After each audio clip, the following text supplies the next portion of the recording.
Well, the Tories aren't the only government to be frustrated by the courts recently. On Friday, Lady Haldane published a ruling that scuppered the Scottish Government's plans to change the law on gender recognition. It's a pretty complex ruling, but in effect, her decision means the bill that Holyrood passed could conflict with UK law, and so it couldn't get royal assent. The Scottish Secretary, Alistair Jack, who had moved to block the bill, hailed it as a victory. The First Minister, Humza Yousaf, called it a dark day for devolution. It certainly provokes as many questions as answers. So I'm joined now by someone who's been vocal in this debate from the very start, the trans rights activist and prominent member of the Scottish Greens, Ellie Gomersall. Morning, Ellie. Thanks for being with us. I noted this week, actually, no longer a board member of the Scottish Greens. Is that right? That's correct. What happened there? Well, internal party stuff. I think there's some challenges always in any political party, and as a volunteer, there's always going to be challenges in terms of your personal life and workload and things like that. So I did make the decision to step down. Yeah, as we've been hearing this morning, challenges in lots of parties and arguments within lots of parties. Right, listen, you've had 48 hours to digest this ruling. What do you make of it? Well, look, it is disappointing. I think it's first of all important to highlight that this isn't about the merits of the gender recognition reform bill. It's about devolution. It's about whether or not the UK government had the right to use that Section 35 order. And unfortunately, the court ruled that they do. And I think that has really severe implications for devolution. It essentially means that any bill that goes through the Scottish Parliament that the UK government doesn't particularly like, they can veto it. And that has really significant implications in terms of our democracy, in terms of the democratically elected Scottish Parliament. The gender recognition reform bill was passed with a 2/3 majority in the Scottish Parliament. That's irrelevant, though, isn't it, when it comes to the law? I mean, you've got to keep emotions out of it, all the rest of it out of it. I mean, shouldn't your annoyance be directed at the Scottish politicians who ignored the devolution framework completely, ignored advice saying this would fail, and went ahead with it? Not at all, because first of all, so in terms of the bill itself, there was no implication, there was no heads up from the UK government at all whilst that bill was going through Parliament. One of the most scrutinised. And the Scottish government would have said, sorry, you don't like it, and you're going to object, so we'll drop it. It's one of the most heavily scrutinised pieces of legislation in the history of the Scottish Parliament, and the UK government didn't indicate whatsoever that they were planning on using a Section 35 order until after the bill had passed. Plenty lawyers said, if they do choose to do this, you will fail.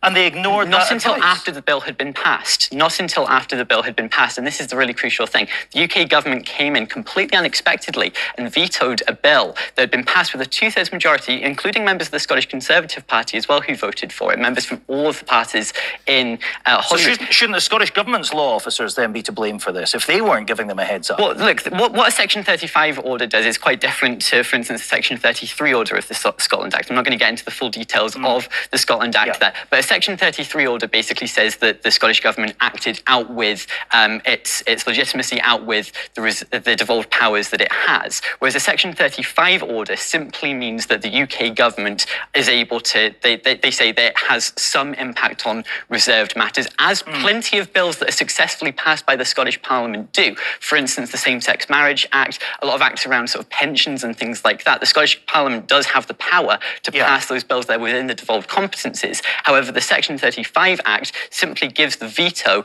to the Scottish Secretary of State. We are getting into the weeds of this. Let's dig ourselves out of that position and just move forward. And what should the Scottish government do now? As I was saying to Craig Hoy, 3 real options.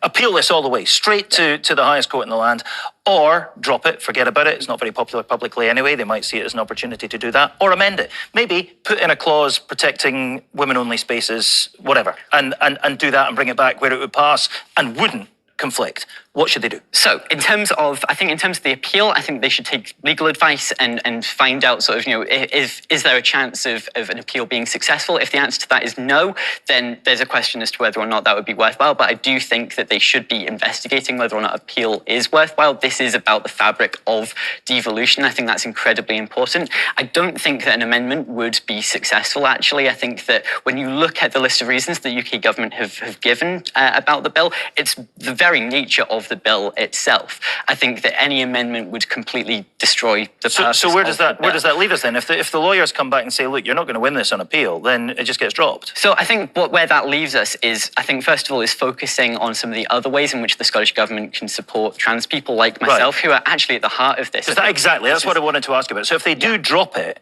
where does that leave people like you, and what do you need to happen? So I think there's a couple of things. First of all is that I think there's some other aspects of inclusion policy that the Scottish Government is currently working on that I think they should be focusing on, particularly around things like trans healthcare. Waiting lists are, I've just received my first appointment after more than 5 years on a waiting list. There are others who are expecting to wait actually decades at this point. That's horrific. And I think the Scottish Government should be putting some focus there. I think also that we should be drawing our attention to Labour a wee bit here as well, because here's the thing, the Gender Recognition Reform Bill has passed through the Scottish Parliament. And what's happened is the Section 35 order, that stops it from reaching royal assent. However, the bill has still passed through our Parliament. That means that if a different Scottish Secretary of State in the UK government came in and decided to lift that Section 35 order, the bill that has already passed would simply receive royal assent. So Ian Murray, say, for example, if Labour won the next election, he was the Scottish Secretary, could just avoid the blockage and this would all go through. All right, well, that's in the never. For the moment, though, am I right in thinking then that you're saying, actually, OK, maybe park this bill, but what we need is a focus on different aspects? What I'm saying in terms of this bill itself is that I think the Scottish Government needs to seek legal advice, as I'm sure they will be doing right now. If there is a chance that an appeal could be successful, I think that they should be taking that chance, because this is the very, very fabric of devolution. Does the Scottish Parliament have the power to pass bills in its devolved competency without the UK government coming in and vetoing it? That's so critical to our democracy. That if there is a chance of an appeal being successful, they should take it. If there is no chance of that appeal being successful, then clearly there's public money being spent there, and I think there's questions to be asked. But if there is a chance of that being successful, absolutely they should take it. OK, well, we shall see. Ellie Gumsall, thank you very much indeed, as ever.